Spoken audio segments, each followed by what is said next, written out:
la ira de Dios se manifiesta de diferentes maneras, con diferentes pueblos y con diferentes cosas que han ocurrido o han hecho esas personas o ese pueblo. Mirad, el primer libro que yo me leí de la Biblia fue el libro de Juan. Y me dijeron, coge este libro fósil y subraya todas las veces que aparezca la palabra amor. Y efectivamente, el Evangelio de Juan es el libro donde más veces aparece la palabra amor. ¿Y cuántas veces aparece la ira de Dios? Una vez. Y lo encontramos en este texto. Juan el Bautista nos da dos opciones a los creyentes. Vamos a leer el versículo Juan 3:36. Dice así: el que cree en el Hijo tiene vida eterna, pero el que rehúsa creer en el Hijo no verá la vida eterna, sino que la ira de Dios está sobre él. Juan el Bautista da dos opciones a los oyentes a los cuales ha estado hablando. Juan el Bautista les ha dicho, mirad, Jesucristo es divino. Ya lo vimos, en el versículo 31 viene de arriba. No solamente que Jesucristo es divino, sino que Jesucristo tiene palabras de verdad. Y la tercera cosa que estudiamos es que Jesucristo realmente es el Hijo de Dios. Si tú crees estas tres cosas, si tú crees que Jesucristo es divino, que dice la verdad y que es el Hijo de Dios, tienes vida. Pero si no crees el que ha venido a la tierra, quien dice ser, tienes condenación eterna. Y este mensaje constantemente es el que aparece en las Escrituras. El primer mensaje que Dios le da a Eva y a Adán nos dice en Génesis 2, 16-17, dice: y mandó Jehová Dios al hombre diciendo, de todo árbol del huerto podrás comer, mas del árbol de la ciencia del bien y del mal no comerás, porque el día de que comieres ciertamente morirás. Dos caminos: si comes de ese árbol, mueres. E implícitamente viene del texto que si tú no comes de ese, entonces tienes vida eterna.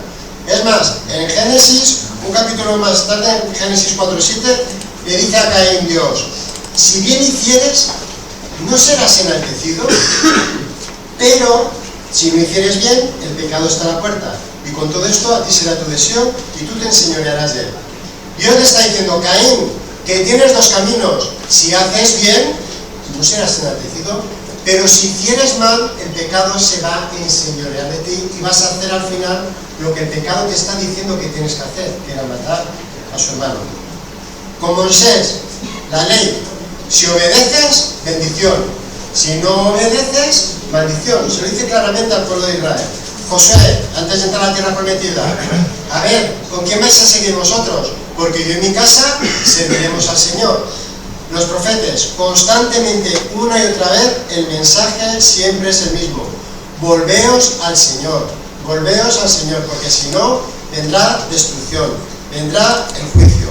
Y hay un versículo que lo dice muy claro, cuando se encuentra Elías delante de todo el pueblo de Israel, con todos los profetas que estaban ahí tenían, a ver si quién era el Dios verdadero, le dice: ¿hasta cuándo claudicaréis vosotros entre dos pensamientos? Si Jehová es Dios, seguidle, y si Baal es Dios, id en pos de él. Y el pueblo no respondió palabra. Pero Jesús también nos dice que solo hay dos caminos: uno que va a la vida eterna y otro a condenación eterna. No podemos caminar en dos caminos a la vez. Y cuando nos dice la palabra camino, es el estilo de vida que vamos a llevar aquí, en este mundo. Porque un camino es Cristo y otro camino es el mundo. Tú no puedes tener un pie en un camino del mundo y un camino el de Cristo, porque si quieres seguir los caminos, ¿qué haces? El cuerpo se partiría en dos. No puedes caminar en dos caminos a la vez. O estás en uno o estás en otro. No hay más. Si anda como un pato, camina como un pato y se comporta como un pato, ¿qué es? Un pato. Si tu estilo de vida es que andas como el mundo, tu forma de ser es como el mundo, que eres el mundo. Pero si tu estilo de vida es el de andar en Cristo, se tiene que ver el fruto que tú eres cristiano. Si tú vas por el camino de Cristo, puedes caer, pero la gracia de Dios está sobre ti y te levanta. Y en el texto Juan 3:36 nos dice que el que está en el camino del mundo, dice que la ira de Dios está sobre él. Así que, dos caminos, hay que escoger. No es lo mismo, estando aquí, yo puedo escucharte cantar como los ángeles, orar como Daniel y predicar como Pablo. Y luego salir de aquí y vivir el estilo del mundo. Aquí nos podemos engañar todos, pero dice el Señor que Él conoce los corazones. Lo que hacemos aquí es algo puntual. Tu verdadera vida está fuera de aquí. Porque aquí, si yo te veo cantar como los ángeles, orar como Daniel y predicar como Pablo, pues es un pato, eres cristiano. Pero fuera de aquí, ¿qué es lo que somos? Porque nuestro estilo de vida, el camino que llevamos, es el que Dios quiere para nosotros que sigamos, aun con nuestras caídas, Él nos levanta. El camino a Cristo, la bondad de Dios está sobre ti. Consecuencia, vida eterna. Camino del mundo, la ira de Dios está sobre ti. Consecuencia, condenación eterna. La Biblia habla más de la ira de Dios que del amor de Dios. Es un tema amplio, ya que hay más de 580 menciones acerca de la ira de Dios. No es que solo ponga la palabra ira de Dios, sino que aparece también venganza, indignación, enojo, castigo, ira. Más de 580 veces aparece la ira de Dios en la Biblia. Y es un tema que poco se habla de él. Muchas veces hacemos el énfasis a las personas que no conocen al Señor del amor de Dios, pensando que vamos a hacer a Dios más bueno de lo que realmente es, y que hay más gente que va a ir a Él. Pero las personas se deben de arrepentir. El mensaje es que arrepiéntete, cree en el Señor Jesús para la vida eterna y tendrás vida eterna. Hay que arrepentirse. Jeremías lo metieron en un pozo, no por decir, venga, va, que te va a ir bien, orando. También no lo metieron en un foso de los leones por decir, ánimo, que tú puedes, que está contigo. Juan el Bautista no le cortaron la cabeza por decir, venga, que bien, que nosotros podemos, que tenemos fe. Los metieron en cárceles, los metieron en el foso, les cortaron la cabeza por decir una frase, arrepiéntete. Y es que este tema muchas veces nos da palo decir a las personas que están ahí fuera, arrepiéntete de tus pecados. ¿Por qué? Porque la gente no sabe lo que es el pecado. Versículo base para en esta mañana. Vamos a Nahum. Profeta menor, Nahum.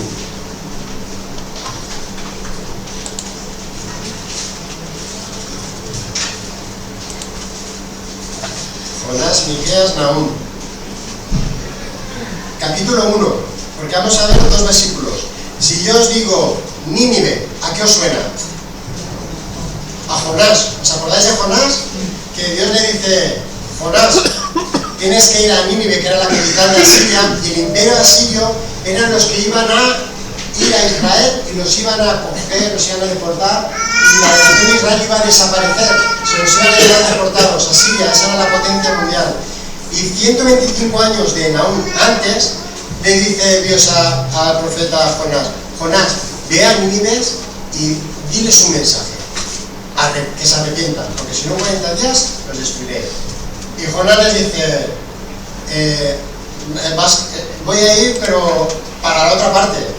Jonás no fue a Nínive porque tuviera miedo. Jonás fue a Nínive porque sabía que Dios es clemente, tardo a la ira y misericordioso. Y Jonás está pensando, estos que están contra nosotros, ¿Dios los va a perdonar? Pues no les va a dar un mensaje de arrepentimiento. Y Dios le dice, ve, va, y resulta que en Nínive se arrepintieron. Dios no destruyó la ciudad. ¿Dios fue bueno? Sí. Dios fue muy bueno. 125 años después tenemos otro profeta, Nahum. Son los dos profetas que hablan de Nínive. 125 años después le dice, Nahum, ve a Nínive y dile que la voy a destruir. Nahum 2:13 dice así, heme aquí contra ti, Nínive, dice Jehová de los ejércitos, encenderé y reduciré a humo tus carros, y espada devorará tus leoncillos y cortaré de la tierra tu robo. Dice, y nunca más se oirá la voz de tus mensajeros. Nínive se arrepintió, Dios fue bueno, tuvo misericordia, los dejó. 125 años después, ¿sabes lo que ocurrió? Que volvieron a caer en idolatría, se volvieron a apartar de Dios. Y Dios le dijo, ya está bien, tiene un límite, pero tengo que destruir. Caer en la idolatría, Dios los va a destruir. La pregunta, ¿Dios es bueno? Sí, Dios es bueno. Y el mismo aún en los que me voy a basar, en los textos que me voy a basar, la pregunta es, ¿cómo puede ser bueno? Porque hoy en el siglo XXI parece que una cosa excluye a la otra. Versículo 3 del capítulo 1. No, versículo 2, perdón. Dice, Jehová es Dios, celoso y... ¿Cómo es Dios? Celoso y vengador. Vale, versículo 7. ¿Cómo empieza? Jehová es... Bueno. Jehová es bueno. A ver, ¿cómo puede ser esto? ¿Me estás diciendo que Jehová es bueno y por otra parte me estás diciendo que Jehová es celoso y es vengador? Estos dos versículos, estas dos fichas, ¿cómo encajan? Porque como digo, la sensación del siglo XXI parece que uno deba de excluirse al otro. Si Dios es bueno, es imposible que pueda destruir a nadie. Es imposible que nadie pueda ir al infierno. Es imposible que si un Dios es tan bueno, ¿cómo va a ser vengador? Hermanos, si Dios quisiera que todos fuésemos al cielo, ¿Dios sería bueno? Sí. Si Dios quisiera que todos fuésemos al infierno, ¿Dios sería bueno? Sí. Para entender la ira de Dios debemos entender que Dios es bueno. La pregunta, ¿Dios es bueno? Sí. ¿Por qué? Mirad, si queremos saber lo que es bueno, el único sitio que podemos y tenemos que ir es en la Biblia. Porque aquí nos da y nos dice lo que es ser bueno. Y nos dice que Dios es bueno por naturaleza.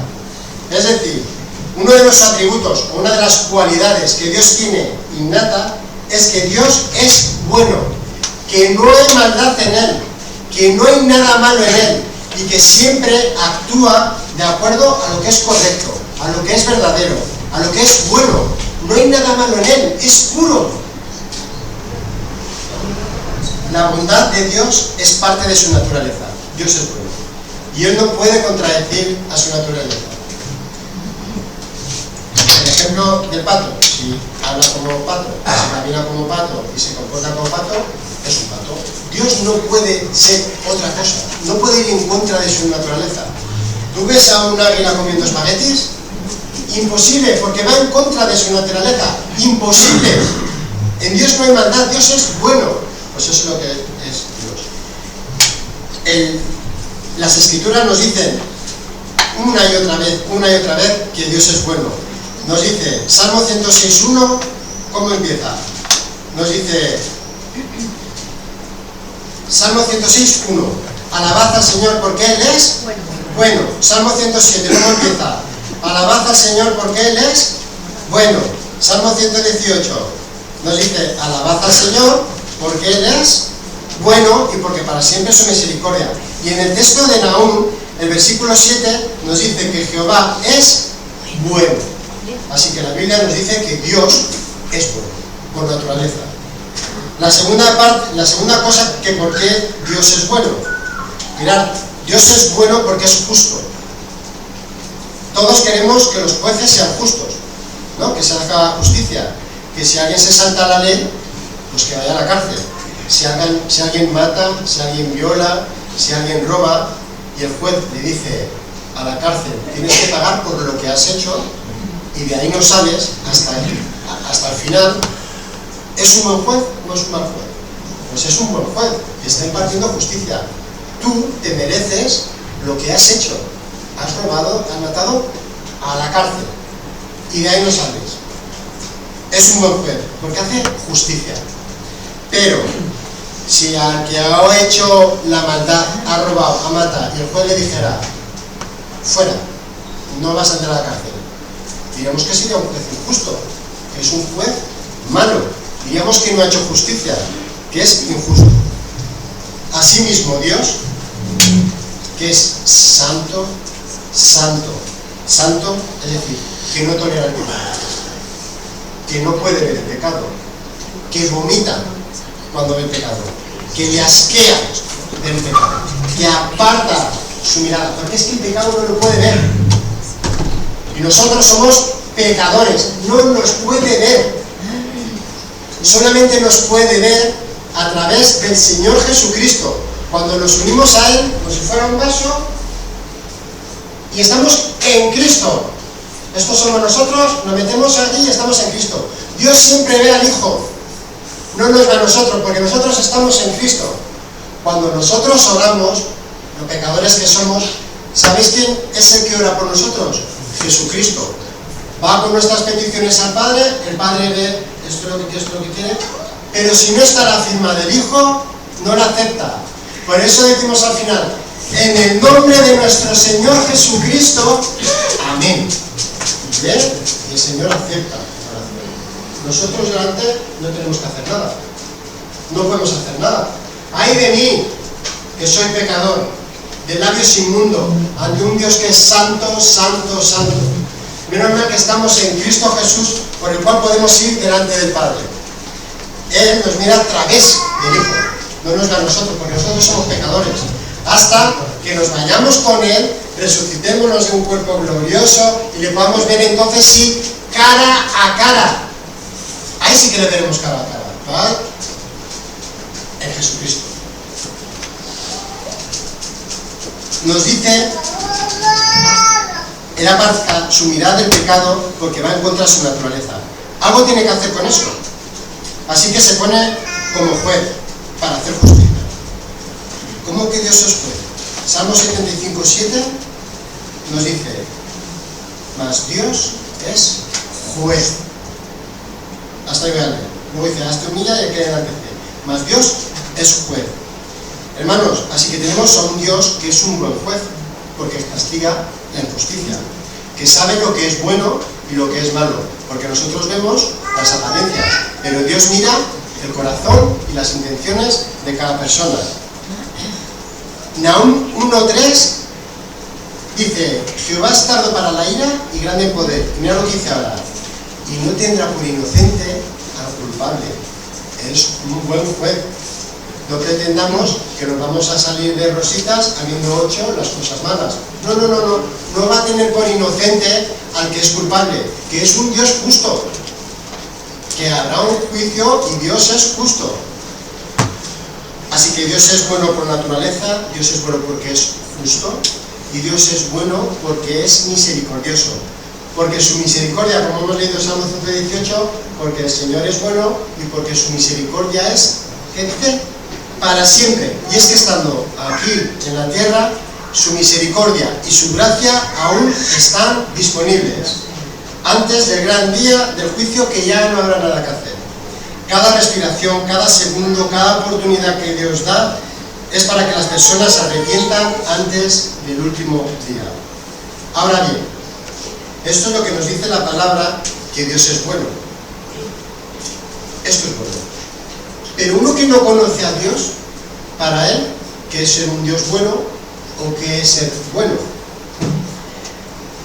Las personas que no ven a Dios a través de su palabra, las personas del mundo, así como solemos decir, a las personas que no creen en el Señor, lo ven según su visión y es esta. Dicen, Dios es bueno, y lo asemejan, ¿sabéis a quién? A Papá Noel. Ven a Papá Noel allí y mira qué cara de bonachón, qué amable, qué simpático. ¿Y sabéis qué? Que al final del año tienes tu regalo. Es decir, al final de la vida, cuando nos muramos, al final se van a salvar todos, porque si Dios es tan bueno, ¿cómo va a permitir eso? Hermanos, es que nosotros mismos hacemos a Papá Noel bueno. Si nuestros hijos solamente se portan 2 días bien en todo el año y luego los apremiamos al final del año diciendo, ¿cómo te has portado? Bien, pues toma regalo. Somos injustos. Jesús nos dice, si vosotros siendo padres malos sabéis dar buenas dádivas, ¿cómo nos va a dar Dios buenas dádivas a los que creen en Él? Hasta nosotros hacemos injusticia porque somos personas. ¿Cómo te has portado? Bien, pues bien, vale, regalo. Dios no actúa así y eso es lo que el mundo ve de Dios. Una persona que no conoce a Dios dirá lo que es bueno según su moralidad, su regla, su estandarte, dónde viva. Pregúntale, ¿qué entiendes por bueno? Bueno, pues si le preguntamos a uno en España, ¿es bueno un hombre que tenga varias esposas? Dirá, no, un hombre que tenga varias esposas no es bueno. Sin embargo, tú te vas a un país musulmán y dirá que sí, que eso es bueno, no, es buenísimo. Si tú preguntas a un español, ¿es bueno que un hombre mayor se case con una chiquilla de 12 años? ¿Eso es bueno? Pues en España dirán que no es bueno.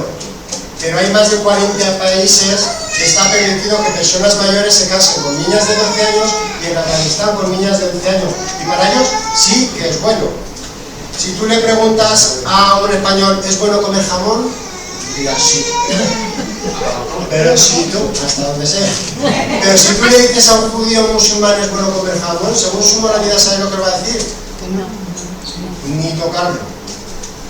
Tú en España preguntas a una persona, ¿es bueno que se case hombre con hombre? Lo digo porque como ayer fue un día, en España dirán, sí, eso es buenísimo. Vete a Siria y hazle la misma pregunta, ¿sabes lo que te van a decir? Que no, porque eso no es bueno.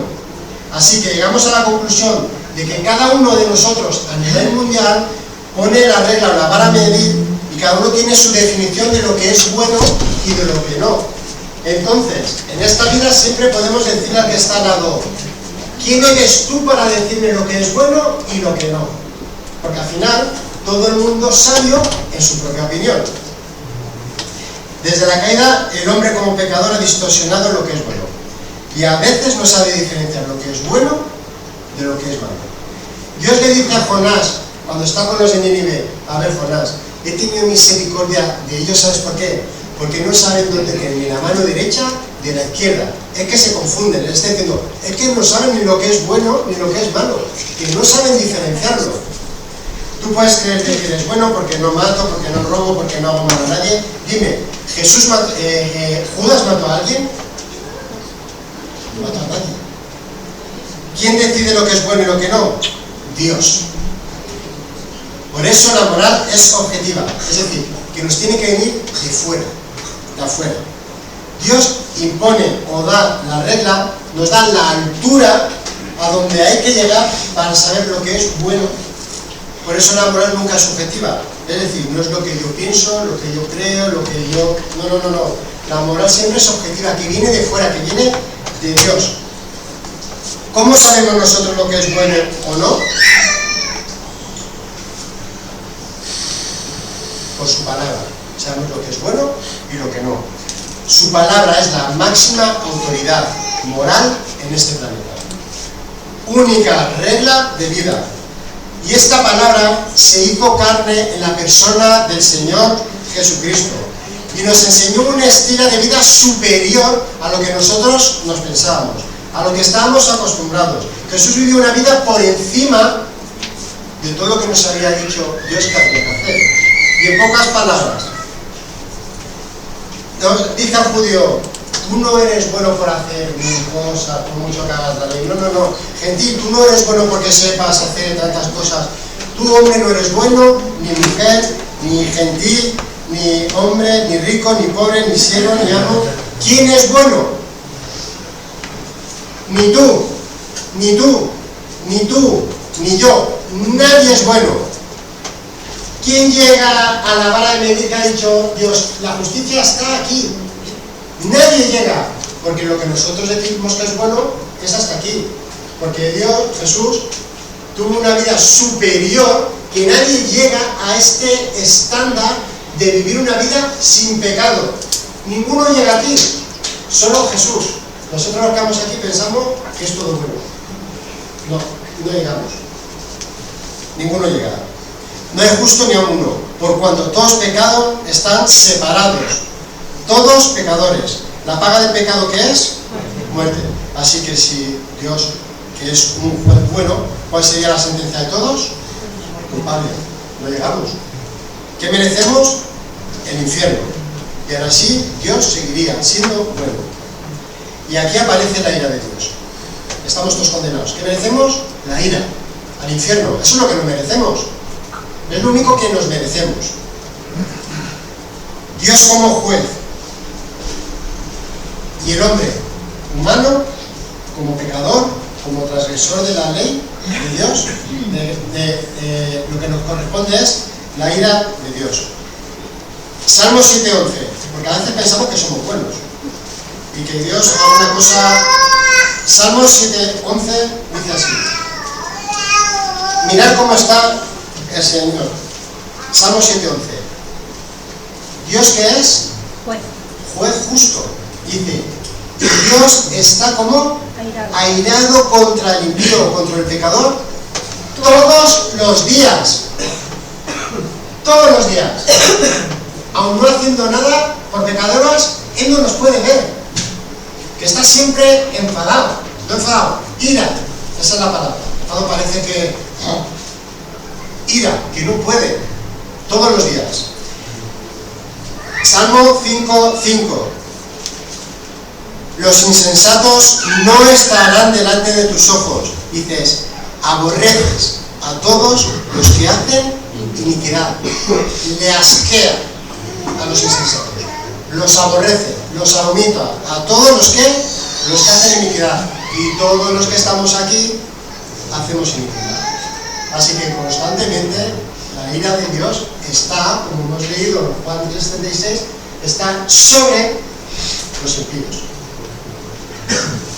La ira de Dios es una actitud o es una respuesta de Dios al pecado. Es la respuesta. Cuando no hay justicia uno responde, pues esa es la respuesta que Dios tiene ante el pecado. Ira. Y es una reacción permanente del Dios Santo, puro, soberano, a todo lo que ofende de su naturaleza. ¿Qué podemos decir de la ira de Dios? 3 cosas para resumir este tema tan amplio. Que se os quede. La ira de Dios es santa, la ira de Dios es justa y la ira de Dios es redentora. Santa, justa y redentora. Santa, ¿por qué? La santidad de Dios es la pureza absoluta, perfección moral y la separación total que Dios tiene del pecado. Es la esencia de su naturaleza divina. Él es santo, santo, santo. Es el único atributo que se repite 3 veces.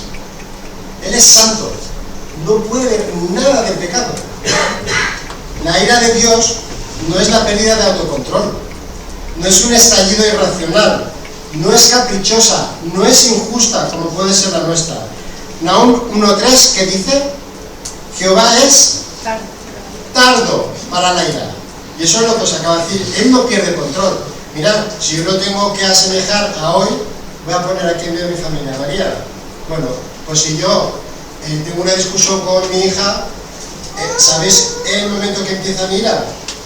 Ya. Mi ira muchas veces no controla. Aquí Dios nos dice que es tardo. Y se está esperando porque hasta que venga Él, ya se está tardando en venir, que está haciendo misericordia. Nosotros, nuestras iras entre nosotros, somos súper exclusivos. Es que no pensamos ni lo que decimos ni lo que hacemos. ¡Pum, pum, pum, pum! Y eso parece las fallas. No tenemos miramiento ni lo que decimos ni el daño que podemos hacer. Nosotros sí que somos personas que nuestra ira es injusta muchas veces. En vez de decir, Dios está en su ira, pues me voy a esperar, voy a pensar, voy a ver lo que le digo, cómo se lo puedo decir y el momento que se lo puedo decir. Nuestra ira no es así, pero la de Dios es tarda. Él se espera, no es caprichosa, no es irracional, no es explosivo. La ira de Dios es santa porque está alineado con su santidad. Él no puede convivir con la injusticia. Igual que yo no podría convivir en mi casa, una persona a la cual le alquilo la casa y resulta que sé que él asesina personas todos los días. Pues no puede convivir lo sagrado con lo profano. No se puede. Dios no puede. Nosotros tenemos que ser ejemplo y decir las cosas porque estamos en un mundo en el cual todo el mundo que mire que no caiga, quien dice estar firme. Tercero, La ira de Dios es santa porque es una expresión de su justicia perfecta frente al pecado. La ira de Dios es una expresión. Mi expresión cuando estoy con ira, la de mi madre tiene la zapatilla, pero la mía a lo mejor es los dientes, ¿no? Cualquier cosa. La única forma en la que Dios expresa su ira es así. Se le enciende rojo, ¿no? Como la película esta que hay uno de los sentimientos que aparece rojo y se pone en llamas, pues es así, pero no actúa. Se queda. Tiene que tener una expresión Dios, y es su ira. 2. La ira de Dios es justa. No me voy a detener aquí a estudiar porque ya hemos dicho antes. Dios es bueno porque es justo. Porque Dios actúa de acuerdo a su estándar, su regla. No tiene favoritismo Dios. Todos estamos metidos, uno es gentil, el otro judío, el otro es hombre, el otro es mujer, el otro es rico, pobre, da igual, estamos todos metidos en el mismo saco. Es justo y Dios actúa conforme a su estándar. Y hemos dicho que su palabra nos dice que no es justo ni aun uno. Así que todos sentenciados y condenados. La ira de Dios es justa. Y la última, para terminar, la ira de Dios es redentora.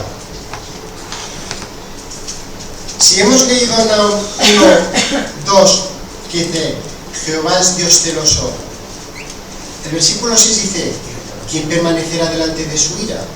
Y el versículo dice que Jehová es bueno.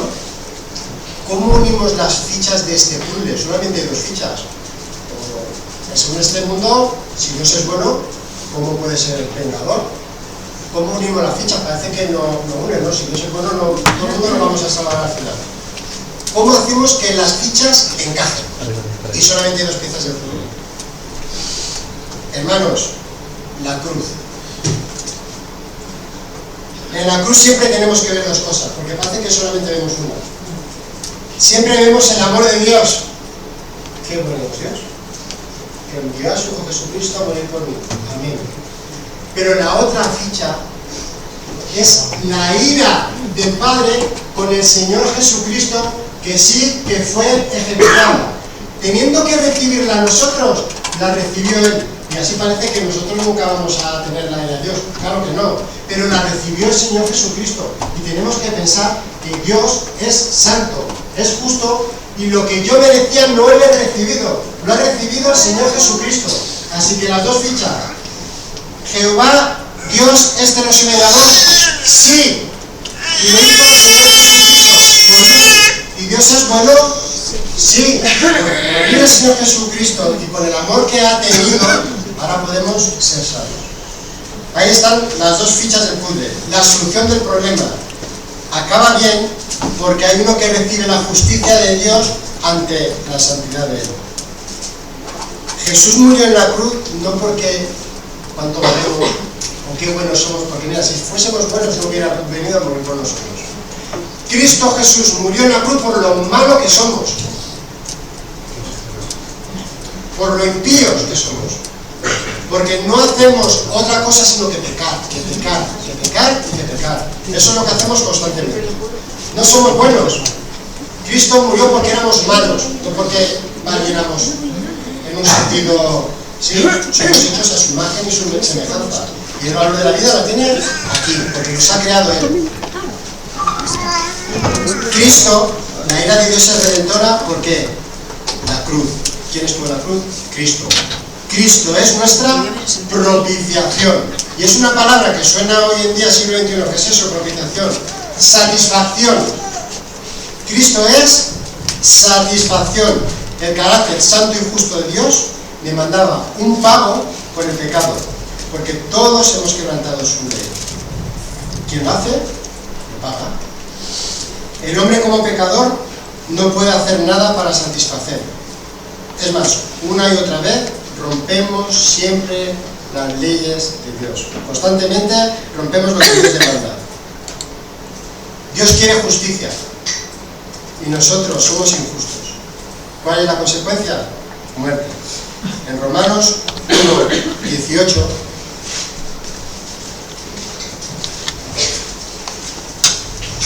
nos dice cómo se manifiesta la ira de Dios. Nos dice, porque la ira de Dios se revela desde el cielo contra toda impiedad e injusticia de los hombres que detienen con injusticia la verdad.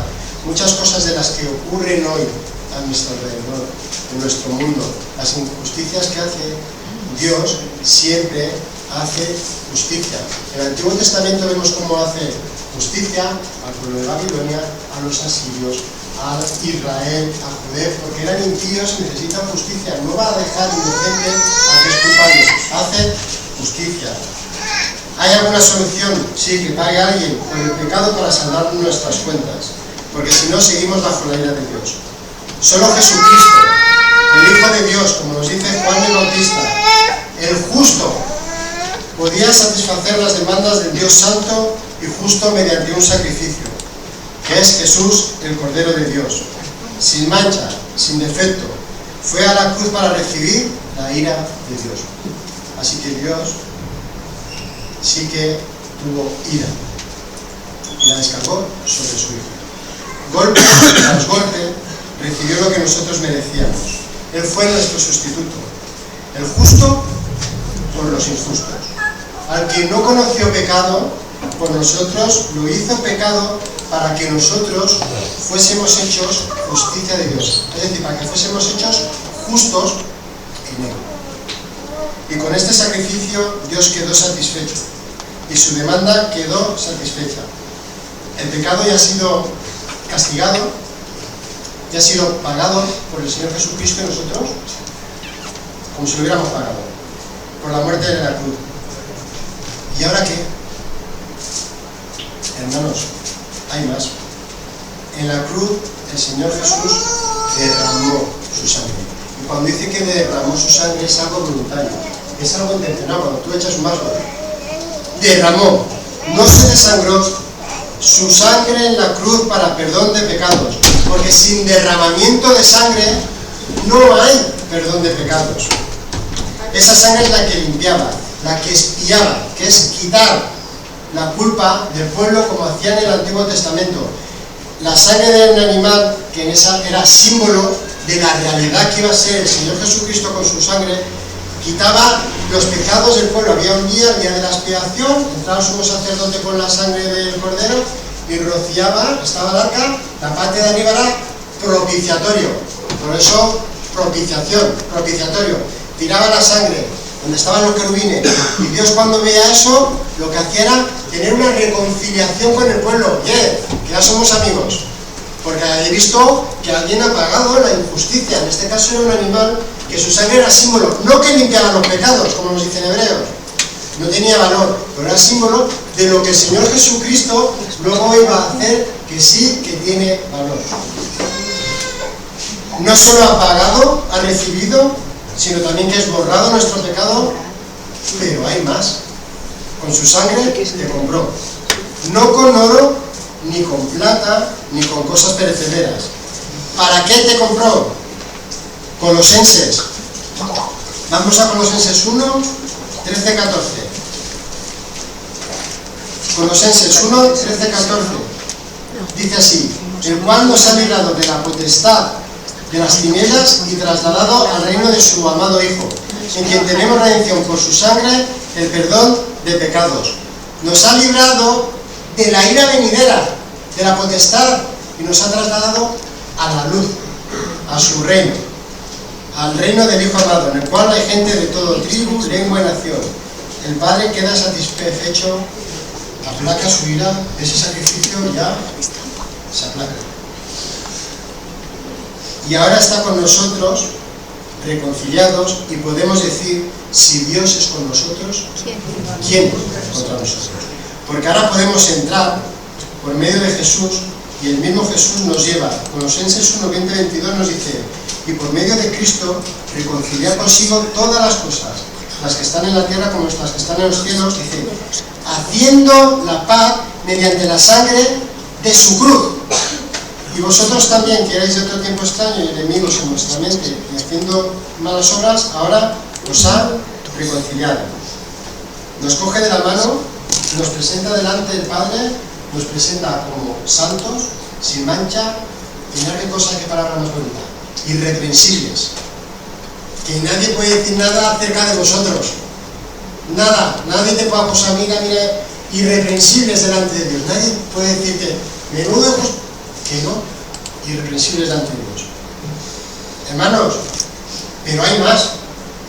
No solo murió, sino que Jesús resucitó, venció a la muerte y al pecado, el vencedor, para que los que confíen en Él reciban nueva vida en este mundo y la vida eterna en el venidero. Hermanos, pero hay más. Ascendió a los cielos, fue glorificado y se sentó a la diestra del Padre y vive para siempre intercediendo, por lo cual estoy seguro, como nos dice en Romanos 8, que ni la muerte, ni la vida, ni ángeles, ni principados, ni potestades, ni lo presente, ni lo porvenir, ni lo alto, ni lo profundo, ni ninguna otra cosa creada nos podrá separar del amor de Dios, que es en Cristo Jesús, Señor nuestro. Menudo cambio de estar en la ira de Dios a ser reyes, sacerdote, real sacerdocio, linaje real, pueblo escogido por Dios para anunciar las virtudes de aquel a un mundo que se está perdiendo. Que nuestro Padre es el Dios Todopoderoso, el Creador, el que nos ha hecho hijos suyos. Y todo en Cristo Jesús. Si crees que el Señor Jesucristo es el Hijo de Dios, es Dios, ha venido para salvarte de la ira venidera, ha venido a perdonarle nuestros pecados. Si nos arrepentimos y creemos en el Señor de Jesucristo para salvación, somos salvos. Amén. Así que el puzzle está completo. El camino que escojas hoy tendrás unas consecuencias mañana. Y puede ser demasiado tarde, a lo mejor es esta tarde. Así que, dos caminos. Jesucristo, vida eterna, o el mundo, condenación eterna. Que Dios os bendiga. Amén.